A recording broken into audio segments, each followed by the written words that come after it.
জনগণনা সংক্রান্ত বিভিন্ন বিষয় সম্পর্কে সাংবাদিকদের অবহিত করতে 12 আগস্ট 2026 বুধবার সিপাহীজলা জেলা ম্যাজিস্ট্রেট ও কালেক্টরের কার্যালয়ে প্রেস ইনফরমেশন ব্যুরো উদ্যোগে একদিনের কর্মশালার আয়োজন করা হয়। অতিথিদের মঞ্চে আসন গ্রহণ এবং ফুলের তোড়া ও দিয়ে অভ্যর্থনা জানানো হয়। এরপর বিশিষ্ট অতিথিদের উপস্থিতিতে প্রদীপ প্রজ্বালনের মাধ্যমে অনুষ্ঠানের আনুষ্ঠানিক উদ্বোধন করা হয়। অনুষ্ঠানে স্বাগত বক্তব্য রাখেন পিআইবির কর্মকর্তা। কর্মশালায় উপস্থিত ছিলেন সিপাহীজলা জেলার অ্যাডিশনাল জেলা ম্যাজিস্ট্রেট ও collector Subhash Dutta, deputy collector Dibyashri Dasgupta, তথ্য ও সংস্কৃতি বিষয়ক অধিদপ্তরের সহকারী পরিচালক দেবাশিস লোধ এবং উদয়পুর বিজ্ঞান কেন্দ্রের অফিসার ইনচার্জ অয়ন সাহা। এছাড়াও বিশালগড় প্রেস ক্লাব সভাপতি ভবতোষ ঘোষ, সম্পাদক তাজুল ইসলাম, জম্পুইজলা প্রেস ক্লাবের সম্পাদক শিবচরণ দেববর্মা, সভাপতি লক্ষণ দেববর্মা, সোনামুড়া প্রেস ক্লাবের সম্পাদক অভিজিৎ বর্ধন সহ সিপাহীজলা জেলার বিভিন্ন প্রেস ক্লাবের সাংবাদিক ও সদস্যরা কর্মশালায় অংশগ্রহণ করেন। কর্মশালায় জনগণনার গুরুত্ব, জনগণনা প্রক্রিয়া, তথ্য সংগ্রহ ও সংরক্ষণ সহ জনগণনা সংক্রান্ত বিভিন্ন বিষয়ে সাংবাদিকদের সঙ্গে বিস্তারিত আলোচনা করা হয়।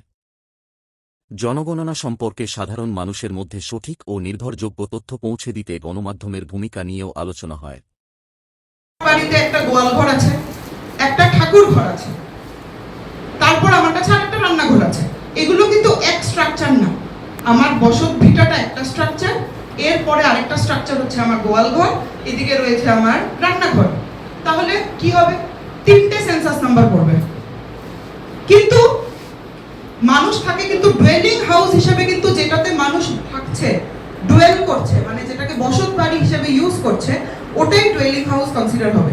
বাকিগুলোকে কমেন্টসে লিখতে হবে used as cattle shed, used as kitchen. এবার আপনার এই কোয়েশ্চেনটাতে আসি। আপনার ফ্যামিলিতে অনেকজন মেম্বার রয়েছে। এখন সেন্সাসের রুল হচ্ছে কি, আমরা তো কোনো ডকুমেন্ট চেক করতে পারবো না, অনলি আপন ইয়োর ডিক্লারেশন। আপনি যদি আজকে ডিক্লেয়ার করেন আপনার বাড়িতে 4টে ফ্যামিলি রয়েছে, এনুমারেটর আপনার বাড়িতে 4টে সেন্সাস নাম্বারই ফেলবে। It is totally based on self declaration. এখানে কেউ আপনাকে বলবেন না দেখান তো দেখি রেশন কার্ডটা দিচ্ছে, আপনার চেকটা আসেনি দেখি। They do not have the right to ask for any document. এটা আবারও আপনাদের অবগতির জন্য বলছি। Census is truly purely based on your self declaration. হ্যাঁ, কনসেপ্টটা দাদা মনে করুন বিল্ডিং আর সেন্সাস নাম্বার। স্ট্রাকচার যদি একটা থাকে, বিল্ডিং তো একটাই শো হবে, এর ভেতরে ফ্যামিলি আমি ডিফারেন্ট দেখাবো। এটাতে লাভ লোকসানের কিছু নেই।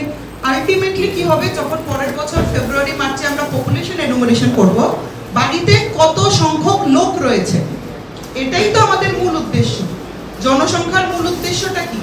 এই সেন্সাসের 2027 যে সেন্সাসটা, এটা আমাদের স্বাধীনতার পরে 8ম সেন্সাস এবং এটার ফিচার্স আছে কিছু। কি ফিচার? এটা হচ্ছে আমাদের প্রথম ডিজিটাল সেন্সাস। ডিজিটাল মোডে হচ্ছে, আমরা সিএমএমএস পোর্টাল, এইচএলও অ্যাপ দ্বারা এটা ডিজিটালি কিন্তু কাজটা হচ্ছে। সেকেন্ড আরেকটা ব্যাপার আছে, 1931 এর পরে এটা এমন সেন্সাস যেখানে কাস্ট এনুমারেশনটা ডিটেইলে হবে ডিউরিং পপুলেশন এনুমারেশন। মানে শুধু এসসি এসটি ওবিসি না, হয়তো সাবকাস্ট ডিক্লেয়ার করার জায়গা থাকতে পারে। তো এই সেন্সাসের কিছু বৈশিষ্ট্য রয়েছে। এবার আপনি যেটা বলছেন সেন্সাস জনগণনা, এটার মেইন উদ্দেশ্য কিন্তু how many number of people are there in our country, এটাই ডিটারমাইন করবে। এবং ওই কান্ট্রির মধ্যে তখন আমরা বিভাজন করব যে এর মধ্যে কতজন লোকের কাছে ধরুন টয়লেট ফ্যাসিলিটিস রয়েছে, কতজন লোকের কাছে পানীয় জলের ফ্যাসিলিটি রয়েছে, কতজন লোকের নিজস্ব বাহন রয়েছে, কতজন লোক এই পার্টিকুলার একটা শস্যের প্রতি নির্ভরশীল। এখানে অনেকগুলো কোয়েশ্চেন দেখে অনেকের মনে কিন্তু অনেক রকম কোয়েশ্চেন আসতে পারে। এই কোয়েশ্চেনটার কি দরকার ভাবতে পারি না আমরা। হ্যাঁ, এটা আবার কেমন প্রশ্ন, কি খাই আমি বাড়িতে, তারা জন্ম কি করি। আমাদের কাছে এসছে কোয়েশ্চেন ট্রেনিং এর সময় যে মানে কি কিতা খাইটা আমরা জন্য কি করব, কেন কিছু করব না। আমাদের ভিত্তিতে তার খবরটাকে একটা মানবিক স্টোরি হিসেবে তুলে ধরা আমাদের দায়িত্ব। এটাই হচ্ছে আমাদের নেগেটিভ থেকে, অন্ধকার থেকে আলোয় উত্তরণ। যেটা বলেছেন, আমি শুরু করেছিলাম লুইস ক্যারলের কথায়, যেটা যে অন্ধকার থেকে আলোয় আমাদের আসতেই হবে, এবং আমি বিশ্বাস করি এটা হবেই। যেটা আজ যেটা মন্দ, কাল ভালো হবে। এই ভালো হতে গেলে আমার মনে হয় আমরা যারা সাংবাদিক বন্ধুরা ওই যে সমাজের যে ছেলেটা খারাপ হয়ে গিয়েছিল তাকে খারাপ হিসেবে আমরা দেখব না। বাইবেলের একটা কথা আছে জানেন, hate the sin not the sinner. তুমি অপরাধকে ঘৃণা করো, অপরাধীকে না। যে ছেলেটা সামাজিক পারিবারিক নানা কারণে এই নেশার কবলে আচ্ছন্ন হয়েছিল, দোষটা তার না।